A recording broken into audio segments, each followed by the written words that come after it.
Nous revoici donc dans le logiciel Pages, pardon, si on le dit à l'anglaise en tout cas, sinon c'est Pages, et dans lequel nous allons donc continuer à créer notre modèle. Dans la vidéo précédente, j'ai donc attribué à chaque titre un style de paragraphe. Maintenant, je vais personnaliser ces styles de paragraphe. Voici comment faire. Avant toute chose, le titre du livre, je vais donc d'abord lui attribuer un certain nombre de paramètres et ensuite je vais mettre à jour le style pour qu'il conserve ces paramètres en mémoire. Donc je veux que le titre du livre soit centré sur cette deuxième page de l'e-book. Je veux que la taille des caractères soit de 64. Je choisis comme police de caractère Baskerville. Voici. Comme couleur de la police, je choisis un rouge assez vif. Je ne veux pas que ce soit en gras par contre, donc normal. Et je vais maintenant attribuer à ce titre une- des, un espacement avant et après. Et donc ici, ce qui est très très chouette avec ce logiciel, c'est que vous allez pouvoir, en utilisant l'inspecteur ici, vous allez pouvoir visualiser en fait en temps réel les modifications que vous faites pardon, j'ai oublié de mettre le curseur au bon endroit. Les modifications que vous faites ici. Donc vous voyez ici, j'ajoute avant le paragraphe, avant le titre ici, 150, je vais mettre voilà 150. Et puis après, je vais l'écarter du nom d'auteur de cet ordre-là. Voilà, ça c'est pour mon style titre. Et donc maintenant je vais le mettre à jour. Je fais un clic droit sur le nom ici dans le tiroir des styles et je vais choisir redéfinir le style à partir de la sélection. Alors attendez parce que là c'est pas bien sélectionné. Voilà. Cette fois, c'est sélectionné. Redéfinir le style à partir de la sélection. Et donc, vous voyez que ça change immédiatement. L'aperçu que vous avez ici dans le tiroir des paragraphes change et se met à jour. Passons au style suivant, nom d'auteur, qui est un style, donc, souvenez-vous, j'avais créé de toutes pièces. Je lui donne donc ses paramètres de mise en forme. Je vais centrer le texte. Je choisis à nouveau la police de caractère Baskerville. Je voudrais comme taille cette fois 36, voilà. Et je vais lui choisir comme couleur un vert assez intense. C'est pas intense assez intense à mon goût, puisque je veux vraiment un vert très vif comme ceci. Voilà, c'est fait, les couleurs, c'est bon. Voilà, donc nom d'auteur. Je ne vais à celui-ci, je ne vais pas mettre d'espace avant ou après paragraphe, puisqu'en fait l'écartement du titre principal suffit. Je mets maintenant à jour ce style, redéfinir le style à partir de la sélection, et voilà, c'est enregistré.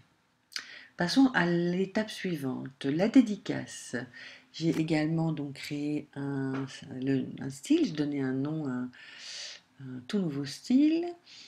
Et donc je souhaite que ce soit, je prends toujours la même police en ce qui me concerne, en tout cas pour ce modèle. La taille, ce sera du 18. Je veux que ce soit aligné à droite. Je veux que ce soit en italique, voilà.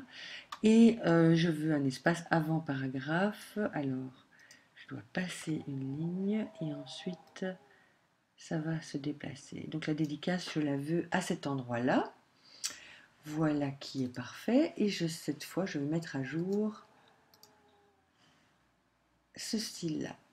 Style suivant, le titre de la table des matières. Titre, table des matières. Cette fois, je voudrais que ce soit en orange. Un orange très vif. Voilà. Ici, je vais choisir du 28. 28. Je vais centrer. Je pense que c'est un petit peu trop... Ah non, c'est parfait l'orange. vais centrer, je vais à nouveau choisir ma police Baskerville. Oui, donc je vais faire un peu plus grand quand même finalement.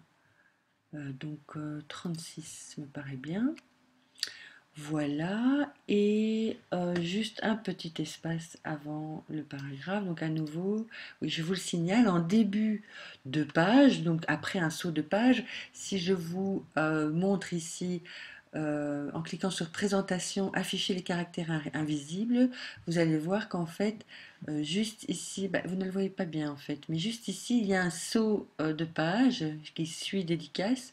Et donc juste après un saut de page, si vous voulez insérer un espace avant le paragraphe, vous devez taper une fois sur Enter pour avoir un espace ici. À ce moment-là, vous allez pouvoir faire ce que vous voulez pour l'espace avant paragraphe. Donc ici, je vais juste descendre un petit peu. Voilà, donc ce style me convient tel quel. Je vais donc le mettre à jour dans le tiroir des styles, redéfinir à partir de la sélection. Je continue. Chapitre 1, c'est donc titre 1. Je le sélectionne et je vais lui attribuer toujours ma police de caractère Baskerville. Je souhaite que ce soit centré, je ne veux pas que ce soit en gras. Je voudrais une couleur verte, mais voilà, elle était toujours là. Quant à la taille, je voudrais que ce soit assez grand, c'est du 48 que je veux. Voilà, ça c'est parfait. Je voudrais qu'il y ait un espace avant. Ah oui, c'est vrai. J'oublie de respecter ma propre règle. Donc, je descends d'un espace et du 10, ce sera parfait. Après le paragraphe également, je voudrais là par contre du 15. Ce style donc me convient tel quel. Je l'enregistre en donc redéfinissant le style à partir de la sélection. À présent, nous allons passer au style suivant qui est donc sous section 2 et donc toujours donc la même façon de procéder. Vous attribuez les caractéristiques qui vous intéressent. Voilà. Voilà. Ça c'est trop grand. Donc 24, centré, orange. Et donc je vais reprendre l'orange vif de tout à l'heure, qui était celui-ci. Je vais ajouter, je ne vais pas ajouter d'espace avant le paragraphe puisque c'est le titre précédent qui l'a défini. Bien que, oui, non, si, je vais ajouter également avant le paragraphe, pardon, un espace de 20 parce que à l'intérieur même du livre, par exemple, voilà, ici, je veux marquer donc un espace plus important là, et après paragraphe, par contre, un espace de 12 suffira. Voilà, cette fois mon style est défini, je l'enregistre et on passe au style suivant. Et donc ici, comme vous pouvez le voir, vous devez évidemment remettre à jour les champs qui entre-temps ont été définis et modifiés. Voilà. Donc je sélectionne le titre et je double-clique sur le style dans le tiroir de style. Voilà, alors nous en étions au sous-titre, maintenant nous allons définir le corps du texte. Donc je sélectionne un seul paragraphe, ça suffit, on mettra le reste à jour ensuite. Je choisis la police de caractère Baskerville, voilà. J'ai du 16, je vais plutôt prendre du 14 en termes de taille de caractère. Je voudrais qu'il y ait alors un petit alinéa ici, voilà. En fait, un c'est même trop. Donc en fait, vous voyez dans l'inspecteur, toujours dans l'onglet texte, j'étais ici dans le sous-onglet texte et je choisis tabulation. Et là, je vais aller mettre un alinéa. Mais 1 cm me semble un peu beaucoup. Donc je vais faire 0,5. Voilà, ça c'est suffisant.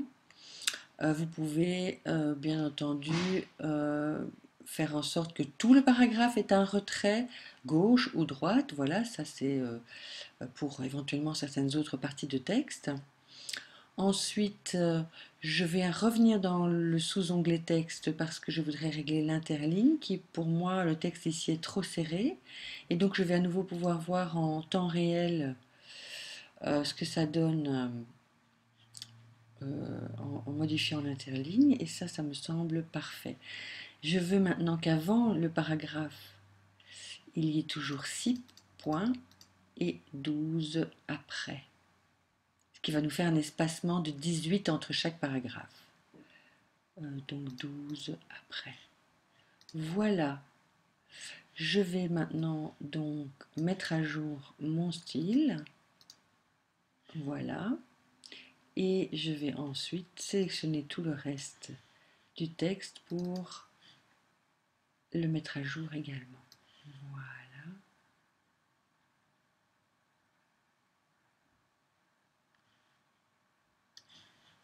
Et je vous reviens donc lorsque j'aurai tout terminé. Voilà, je vous reviens après avoir donc mis à jour tout le corps du texte dans l'e-book. Maintenant, il nous reste encore à mettre ici une légende aux images. Voilà donc comment je vais procéder. Je sélectionne l'image.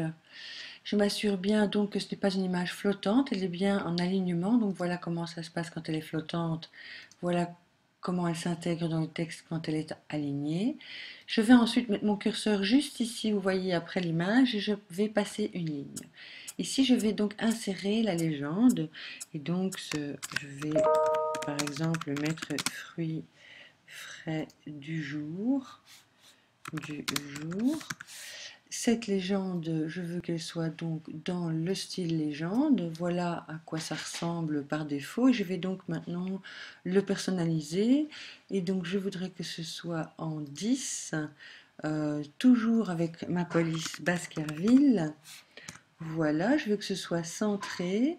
Et je veux que ce soit très proche de l'image. Donc comment est-ce que je vais changer ça?